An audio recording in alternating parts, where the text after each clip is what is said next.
एक चमाटा जूती बना रहा था। अच्छा। तो उसके पास में एक ब्राह्मण आया था। अच्छा, ब्राह्मण आया। हाँ, ब्राह्मण आया था। उसने बोला मेरे को प्यास लग रही है, पानी पिलाओ। अच्छा। तो उसने उसी कुंडी से उसको पानी पिला दिया। अच्छा, जिस कुंडे में वो काम करते थे। हाँ, उसको पानी पिला दिया। अच्छा जी। तो उसकी क्या है, वो कपड़े में वो दाग लग गए थे। अच्छा। दाग लग गए तो वो उसकी बच्ची बच्ची वो घर गया। घर गया तो उसकी बच्ची को बोला ये मेरे कपड़े धो। अच्छा।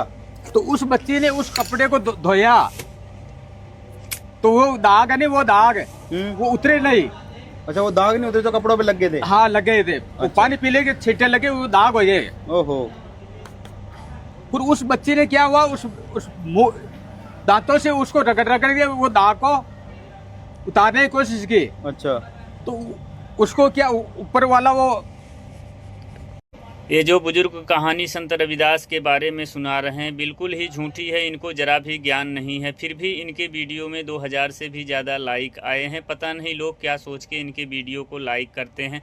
मैं यही बोलूँगा कि अगर ज्ञान ना हो तो ज्ञान बिल्कुल भी ना दें, क्योंकि आपके गलत ज्ञान से लोगों में भ्रामकता फैल सकती है। आज मैं आपको सच्ची कहानी संत रविदास की सुनाने जा रहा हूं, जो कि अगर आपको पसंद आए तो बिल्कुल मेरे सच्ची कहानी पे लाइक ज़रूर करना। तो कहानी कुछ इस तरह से है। एक पंडित जी जा रहे थे जिनकी जूती टूट जाती है। उसके बाद जूती ठीक कराने के लिए वहीं नज़दीक संत रविदास जी जो जूता चप्पल ठीक करने के काम करते थे, रास्ते में उनके पास जाते हैं और उनसे कहते हैं कि मेरी जूती टूट गई है, क्या आप इसे ठीक कर सकते हो।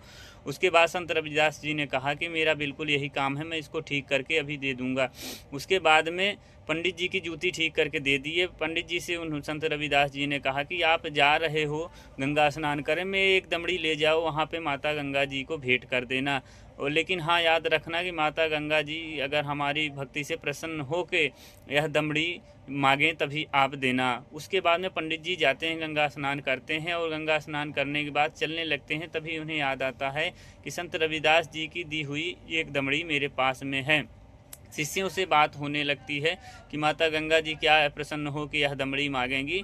तभी शिष्य लोग कहते हैं कि संत रविदास इतने बड़े भक्त थोड़ी हैं जो माता गंगा जी अपने आप प्रकट होके ये दमड़ी मांगेंगी। तभी पीछे से आवाज़ आती है, रुको, जो हमारे भक्त ने एक दमड़ी दी है वो मुझे दे दो। उसके बाद में वो दमड़ी दे देते हैं। माता गंगा कहती हैं यह एक कंगन हमारे भक्त संत रविदास जी को दे देना।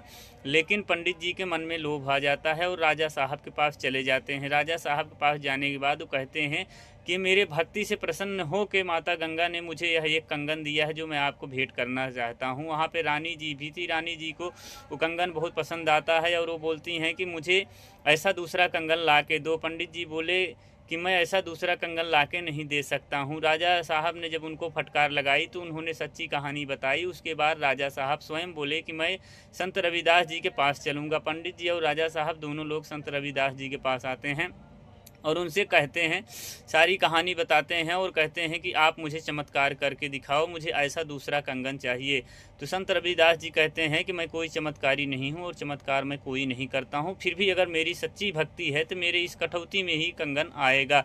तो भी उन्होंने कहा कि अपना मन चंगा तो कठौती में गंगा, और उनके भक्ति से खुश होकर माता गंगा ने उसी कठौती में उनको उस कंगन को दिया जो राजा साहब को भेंट कर दिए।